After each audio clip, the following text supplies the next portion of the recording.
Hello friends, my name is JJ. So supposedly, one of the big differences between life on this continent today compared to like life 40 or 50 years ago is the death of the monoculture, which is to say, half a century ago, people tended to share cultural experiences quite broadly in a way that they just don't anymore. So for instance, back in 1982, the best-selling musical album in the US was Michael Jackson's Thriller, which sold around 20 million copies. And you compare that to the best-selling album of 2021, which was Adele's 30, which sold just over 1 million copies. And I am sure that many of you have never heard a single song from it. Now, the breakdown of the American monoculture in the age of internet-driven atomization into smaller and smaller subcultures is a very real thing, but also easy to overstate. Even as we continue to atomize, there are also a lot of powerful continent-wide forces keeping us more culturally homogeneous than we often notice, with one of my favorite examples being the relative homogeneity of city culture.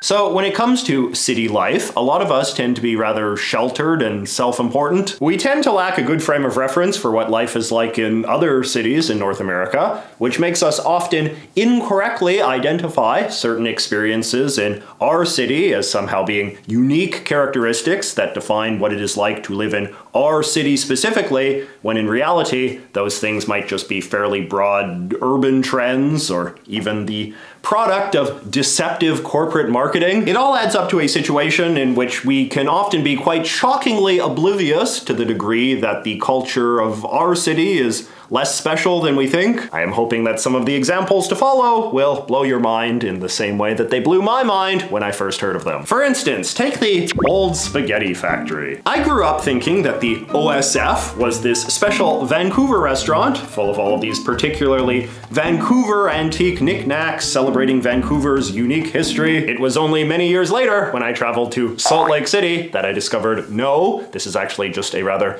generic chain of family restaurants with locations in over 40 cities across this continent. A lot of the antiques that you see displayed on the walls are just mass-produced replicas that you will probably see at any of their locations from Newport Beach to Indianapolis. Just outside of the Vancouver Old Spaghetti Factory, we also have this, a triangular building located at this diagonal intersection. I have no idea what purpose this building serves, but it is heavily sentimentalized in Vancouver culture, appearing on all manner of postcards and souvenirs and things. And yet, this too, I have recently learned, is not a remotely special thing for a city to have. Here is an almost identical triangular building in New York City, for instance. Here's one in Boston, here's one in Pittsburgh, San Francisco, Fort Worth. One of Fort Worth's most iconic buildings, they say. Oh, sweet naive Fort Worth, I was once like you. Okay, now if your city is like mine, you probably also have some sort of trashy alternative newspaper they distribute for free in beat up tin boxes located at every downtown street corner. And inside of the paper, alongside endless escort ads, which you will think reflects very poorly on the publication, you will inevitably find the sex advice column of beloved local writer Dan Savage. It took me many years before I learned that Dan Savage is not in fact from Vancouver at all, but rather Seattle, and that his famous column is simply syndicated in more than 50 different alternative newspapers across the US and Canada, many readers of which probably think he is from their city too. Mass market syndication is one of the sneakiest ways of keeping the monoculture alive, and it tends to provoke a lot of public irritation whenever it is discovered. But the fact is, it costs a lot of money to put in a newspaper or a TV show or a radio broadcast, and even big media companies in big cities rarely have the budget to hire as many reporters and writers and editors as it would take to consistently churn out the high-quality tent. Tent is what cool people call content now, just FYI. So as a result, a lot of what you hear and read and watch from local media outlets is very often just a patchwork of tent harvested from large media syndicates who sell pre-made and relatively generic news reports, newspaper columns, and radio shows to local distributors at a much cheaper price than it would cost to produce such things from scratch using local talent. For example, you may have seen this viral clip from the Conan O'Brien show a few years back, where he made a little montage of a bunch of local news anchors all saying the exact same thing.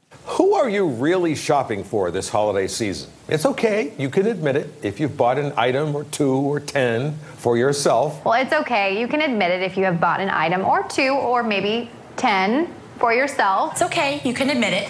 You've bought an item or 2 or 10 for yourself. It's okay, you can admit it if you bought an item or 2 or 10 for yourself. It's okay, you can admit it if you bought an item or 2 or 10 for yourself. This seems kind of creepy, but all they're doing is reading the script of some news report their station would have purchased from one of the big American news syndicates, like the Associated Press. Usually what happens in these sorts of cases is that the majority of the report is filmed and narrated by employees of the syndicate, meaning that all the local anchors have to do is read a little intro and then cut to the tape. This is sometimes called a rip and read story, and it's how even a small town TV station can somehow manage to report on the war in Ukraine every night. Now, the example that I think tends to weird out people even more is syndicated radio stations like Kiss FM. Kiss FM is a brand run by the enormous iHeartMedia radio conglomerate and is broadcast in over 30 cities across this continent. They play top 40s type music interspliced with random DJ banter and call-in games and stuff. Every version of Kiss FM is a little bit different, but not by much.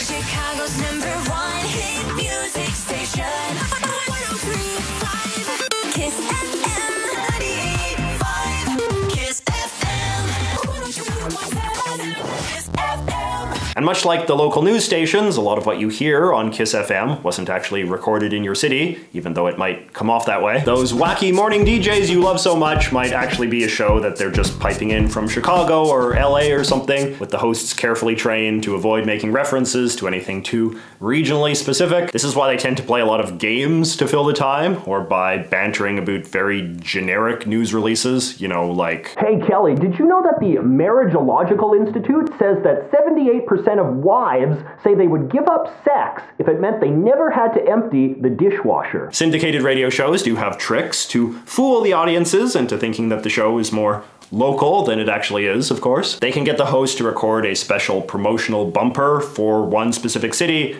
and then play that during breaks between the shows to create the illusion that the host is from there. You know, these bits where the host is like, "Hey, I'm Wacky Timothy and you're listening to Vancouver's best blend of the 80s, 90s, and beyond." Or they can do tricks where they're like, "And now it's time for the traffic," and then they cut to somebody who actually is in the city, and so on. Sneaky stuff. By the way, talking of radio, have you ever heard those annoying ads for Shane Diamonds or Spence Diamonds in Canada? I used to think that Vancouver was the only city that had an obnoxious diamond company that felt the need to advertise themselves during every single commercial break on the radio. But no, it turns out that these are actually just giant corporations that exist in pretty much every North American city and have apparently just decided to spend their entire advertising budget on radio commercials. Another annoying ad campaign I'm sure you've seen is the Shenyuan dance troupe. These guys will of course be no great mystery to longtime viewers of this channel. Shenyuan is a traveling dance company run by a mostly Chinese-American cult known as the Falun Gong, based out of New York. I've done a couple videos about the cult's rather extensive propaganda empire that I'm quite proud of and you should really check out. But anyway, while I think that awareness of this is starting to increase, for a long time I know that many people were inclined to believe that Shenyuan was just some unique thing in their city,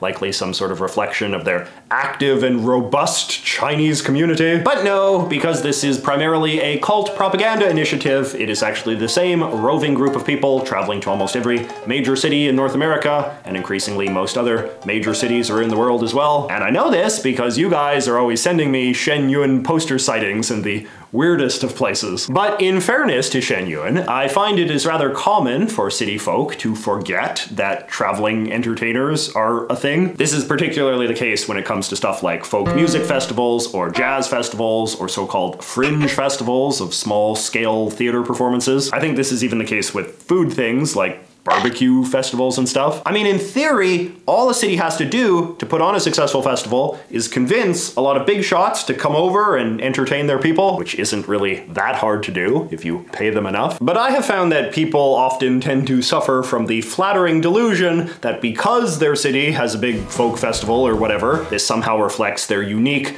deep commitment to the performing arts. I think the same is true for the various outdoor Shakespeare festivals that so many cities have and often imagine reflect so well on their commitment to classic theater, even though many of these performances will also be put on by touring troupes of out-of-town actors. Okay, so when I asked my Twitter followers what were their top picks for things that people tend to think are exclusive to their city, but really aren't, two nominees in particular proved to be the overwhelming favorites: weather and traffic.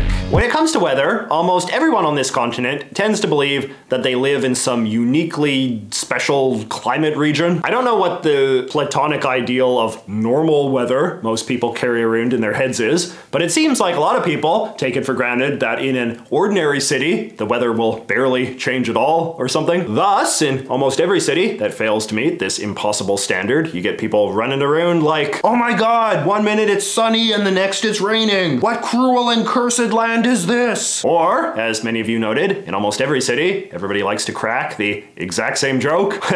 Well, you know what they say about, if you don't like the weather, just wait a few minutes. I feel like a lot of cities also seem to suffer from a similar fantasy that somewhere out there in normal world, the people get to enjoy 4 distinct seasons, whereas in our uniquely horrible hellscape of a city, all of the seasons blend together in some monstrous way, which leads to another very common joke that some of you noted. Well, you know what they say about, we only got 2 seasons, winter and construction. Constant inconvenient street construction is of course another thing that people tend to believe is a unique horror that only citizens of their beleaguered burg have to endure. I have now, for instance, been to multiple cities where their souvenir shops sell goofy little trinkets of like construction pylons because they believe that incessant annoying road construction is their unique and special quirk that contributes to their supposedly uniquely bad traffic. Along with construction, uniquely bad traffic also tends to be blamed on supposedly uniquely bad drivers, who are often assumed to be uniquely ignorant of some very basic rule of the road. As my friend Nakri Sisa puts it, the complaint I always hear is, drivers here don't know how to merge. My friend Anna likewise regurgitated this tired joke. Our drivers don't make full stops at stop signs, and we refer to it as the roll or stop. A slight variation on this one is the idea that it is actually the residents of one community over who are the uniquely bad drivers, and thus all of the city's traffic problems should be appropriately blamed on them. This may be bound up in racial stereotypes of the other community, or it may simply reflect a generalized big city snobbishness of the perceived cultural inferiority of a smaller nearby residential area, which is probably part of the hated suburbs. The idea that the integrity of your city's identity is being corrupted by the lesser suburbanites is a very common trope as well.